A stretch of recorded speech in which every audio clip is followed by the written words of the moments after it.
Today we're going to discuss Epstein-Barr virus, also called human herpes virus 4. Studies have highlighted how EBV is often the cause of multiple cancers, including Burkitt lymphoma, just to name one, and multiple sclerosis. Since these are life-threatening and severely debilitating conditions, in this presentation we aim to emphasize why this correlation exists and the importance of understanding EBV in its entirety to potentially avoid comorbid conditions by preventing the virus directly. Let's talk about some history first. In 1958, Dr. Burkitt, who was working in Central Africa, first reported a type of cancer in young children. This was later named Burkitt's lymphoma, and it was caused by white blood cells replicating out of control. In 1963, by chance, Epstein attended Burkitt's lecture on this virus, or on the cancer, sorry. And the same year, he had a specimen sent directly from Uganda to his hospital in Philadelphia. The following year, Epstein first identified virus from Burkitt's lymphoma cell lines, and his findings were later published in The Lancet. Fast forward to 1976, Swedish researchers found a connections between EBV and Burkitt lymphoma. They found that persistent viral infections such as EBV cause B cells to overdrive, resulting in rapid cell division over long periods of time, which then developed a cancer, as Colin will talk about.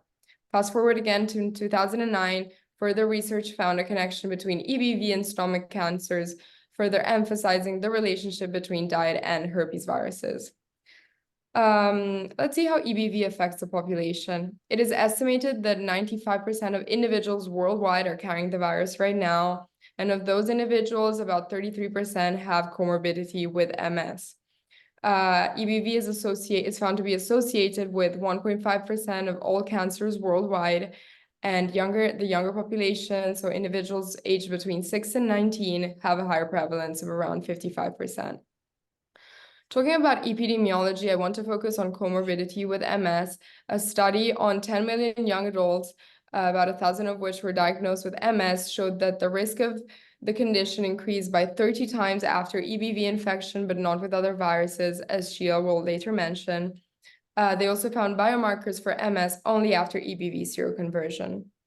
Focusing instead on general epidemiology, we have some general statistics. Overall, it was found that females were more infected than males, even though there was a minimal difference, and that certain racial groups had higher prevalence compared to others. So why is it important to control EBV? This is the focus of our presentation. As I mentioned, EBV is consistently detected in many cancers. Here is just a list of some.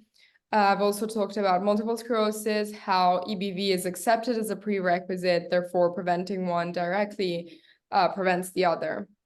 Thirdly, EBV directly infects B cells and transforms them, leading to potential immune dysfunction and autoimmune conditions. Lastly, because EBV is transmitted via bodily fluids, it is important to control it as the risk of infection in the population is very high. Now, switching over to the topic of taxonomy and phylogeny, Epstein-Barr virus falls under the Baltimore classification class 1, which is a double-stranded DNA virus, and it belongs to the family of Herpesviridae, which includes viruses that I'm sure you all have heard of, like herpes simplex 1 virus and 2, and its subfamily is a gamma Herpesviridae, which is known for its tropism on lymphocytes, and its host range is restricted to humans. And its genus, Lymphocryptovirus, has an interesting name to it. Lymph as in lymph and crypto as in hidden. So this virus lays hidden in your lymph, which you'll talk about later. Right, so now Sasha and I will talk a little bit about the viral life cycle and the specific molecular mechanisms behind this. We'll first start with the entry and infection of EBV, and then the transition to its latent phase. Then Sasha will talk about the lytic phase, and then we'll return to just a little discussion on how EBV antagonizes the immune system. So first, EBV has an array of glycoproteins that allow it to enter different cell types, one of which is the epithelium, which is how EBV first enters the body. And when viral particles are egressed from the epithelium, they will interact with B cells through GP350, which is a glycoprotein, and then targeting CD21 which is a receptor on B cells. After this receptor binding, EBV is endocytosed. And then within the endosome, when the pH drops, this core fusion machinery is activated, which is made up of 3 glycoproteins, GB, GH, and GL. And upon fusion machinery activation, the EBV fuses with the endosome, and the viral DNA genome is released and then enters the nucleus. And upon infection of B cells, the linear double-stranded DNA genome is circularized and then enters what's called the latent phase. And latency is a 3-step process. It goes from latency 3 to 2 to 1, and each step is characterized by decreasing viral expression. And in latency, the EBV genome replicates by transforming B cells and causing them to proliferate. So the genome is replicated using host machinery, but it does not form new viral particles. It stays as this episomal DNA in the nucleus. And then look specifically at the molecular mechanisms. These are expression profiles of latency 3, 2, and 1. And what's important to see is that in latency 3, there's all sorts of different promoters being activated, like CP, WP, QP. And these different promoters express proteins that will then lead to the transition into latency 2, which also involves shutting off certain promoters, and then transitions into latency 1, which is finally shutting off all expression except for one protein. And looking at important proteins to know, especially in latency 3 and 2, there's proteins like LMP1, which is a viral oncogene which mimics CD40. And CD40 is a receptor on B cells that, upon activation, causes them to proliferate. So by mimicking this activated receptor, it's causing B cells to proliferate. And then EBNA2 is a viral transcription factor that will activate B cell oncogenes, importantly MYC, and this causes the B cell to be transformed and start proliferating beyond control. And the last important protein to know for latency is EBNA1. And EBNA1 tethers the episomal viral genome to the host chromosome, and this causes DDDP to replicate the viral genome during S phase. And as I said, during latency 1, only one protein product is being produced, and that's EBNA1. So it's basically maintaining the viral genome in this latent state. Okay. In addition to the latency phase, the virus can also be induced to enter the lytic phase. The lytic phase follows a similar strategy of temporal regulation to that of polyomavirus, which we learned about in class, by separating genes into immediate early, and late genes. Immediate early gene activation during B cell differentiation into plasma cells is what triggers lytic reactivation. These immediate early genes are transcription factors, including BZLF1, which acts as a master regulator of lytic reactivation, and then goes on to trigger BRLF1, which enables lytic phase replication. The early genes code for non-structural proteins that serve many different functions. For instance, BHLF1 establishes latent infection and contributes to B cell immortalization, which is uncontrolled cell division that perpetuates B cell infection. BARF1 and BHRF2 have immune antagonism functions by mimicry. BSMLF1 encodes a protein that upregulates lytic gene synthesis and simultaneously downregulates host protein synthesis. And BCRF1 and cellular RNA polymerase II interaction, as well as viral DNA replication, is required for late gene viral transcription. The late phase includes genes that code for structural proteins and virion assembly. This includes BXLF2 and BLLF1, which encode glycoproteins, and BNRF1, which encodes structural proteins. While EBV's cancer-causing properties are largely associated with the latent phase, the lytic phase also contributes significantly by producing infectious particles and through the proteins produced primarily during the early genes that disrupt cellular oncogenic pathways, such as the function of BHLF1. Okay. Now moving on to the rest of the infection cycle. For replication, EBV has two origins of replication that serve different purposes. Or P is the latent cycle origin of replication. DNA is replicated here in an episomal structure that is then tethered to the cellular DNA, which Colin was talking about. Replication here is controlled by EBNA1. Or lit is the lytic cycle's origin and is controlled by BZLF1 and copies the entire DNA. For translation, EBV's dsDNA genome is translated by host DDRP, and for egress, the viral particles first bud from the inner nuclear membrane by the nuclear egress complex. It then buds into the cellular ER and Golgi complex and is later secreted from the cell. So just to touch back in on how EBV antagonizes the immune system, during latent phase, the primary method is to just avoid detection altogether by hiding the genome in the nucleus and tethering it to the host chromosomes. And also, once the EBV reaches latency 1, only one protein product is produced. Again, that's EBNA1. And EBNA1 is unique because it has this large glycine arginine repeat region in its amino acid structure. And this repeat region inhibits proteasomal degradation, which prevents MHC class 1 presentation, which stops CD8 positive T cells from killing infected B cells. The lytic phase, there's many different immune antagonists that are important, but one of the most important is BPLF1.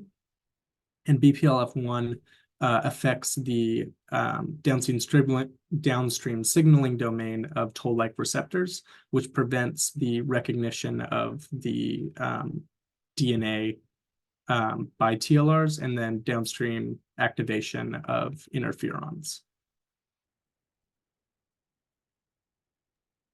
Okay, so talking a little bit about the etiology of Epstein-Barr virus, most of the cases actually have no symptoms as the virus stays latent. So kind of touching on what Colin and Sasha talked about, the infection can range from asymptomatic to infectious.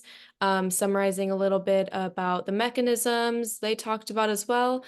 The virus causes B cells to differentiate into memory cells, which move into the circulatory system and are latent until a trigger causes reactivation. So some of these triggers may include stress, a weak immune system, menopause, or hormonal changes. So specifically, maybe like finals week coming up could be a stressor that could trigger reactivation. The virus mainly targets B lymphocytes, which utilizes B cell molecular machinery to replicate viral genome. So when the virus is not in latent phase and maybe a trigger did occur and cause reactivation, some symptoms could include sore throat and throat inflammation, fatigue, fever, swollen lymph nodes, head and body aches, skin rashes, and enlarged spleen or liver. So some forms of transmission mainly spreads through bodily fluids, sharing objects like drinks and food, blood, saliva, semen during sexual contact, using same toothbrush, cup utensils, or even just touching items a child may have put in their mouth. And other more unique forms of transmission that I had never really heard of before researching into this and are just more different and unique than the other ones above are organ transplantations, blood transfusions, and stem cell transplantation, which are just obviously not as common than the ones like saliva and sharing objects. So for prevention and treatment, unfortunately, there is no specific treatment and there are actually no vaccines right now for prevention against Epstein-Barr virus. But to kind of treat it, you just have to treat it like a sickness. So basically just drinking lots of fluids, getting plenty of rest, over-the-counter medications for food or fever, and gargling with warm salt water to kind of soothe the throat a little bit. Although there is no vaccine to protect or prevent spread against Epstein-Barr virus, there are research studies occurring right now developing, vaccines and everything. And the only herpes virus actually with a vaccine is chickenpox. So talking about the symptoms above, once they're or the specific treatments above. Once they're addressed with the treatments, symptoms should go away in about 2 to 4 weeks. Now, on to onto the topic of experimental treatments. So as Sheila said, there are no current treatments, but research is still being done. And one field of research that's being done is on antivirals. You have acyclovir, which is being tested. Acyclovir is a guanosine analog, which it'll incorporate itself into the viral DNA, and it'll form a deadened complex, which binds with greater specificity to the viral DNA polymerase rather than to the host DNA polymerase, and this basically just stops chain elongation and DNA replication. And ganglicyclovir, Gans, ganciclovir functions via similar mechanism, but it is more toxic as it is not as specific to the viral DNA polymerase as to the host DNA polymerase. And another in another field are immunotherapies, and and one way this can be utilized is that you can engineer EBV specific T cells to target your EBV transformed B cells. And on the topic of vaccines, um, you on the topic of vaccines, you have a vaccine that targets the glycoprotein 350, and this is a target. This target is selected because this is you want to surmount a neutralizing antibody response to it. You want your antibodies to bind to that glycoprotein 350, which is why it's the target of choice. And so far you have two companies working on it. You have Moderna, which is working on a mRNA vaccine, and you have the National Institute of Health, or the NIH, which is working on a nanoparticle vaccine. And so far as of May 2022, phase 1 trials took place for the NIH vaccine. Okay, so going off of what Daniel said, some disease and complications. There are many long-term effects of Epstein-Barr virus. The main ones that research is kind of more focusing on right now is Burkitt lymphoma and Hodgkin lymphoma and multiple sclerosis. So specifically, EBV has been isolated within these lymphomas, and the multiple sclerosis risk increased more than 30-fold after EBV infection, like Mathilde mentioned in the previous slides. Other effects that are not really being studied as much are listed below.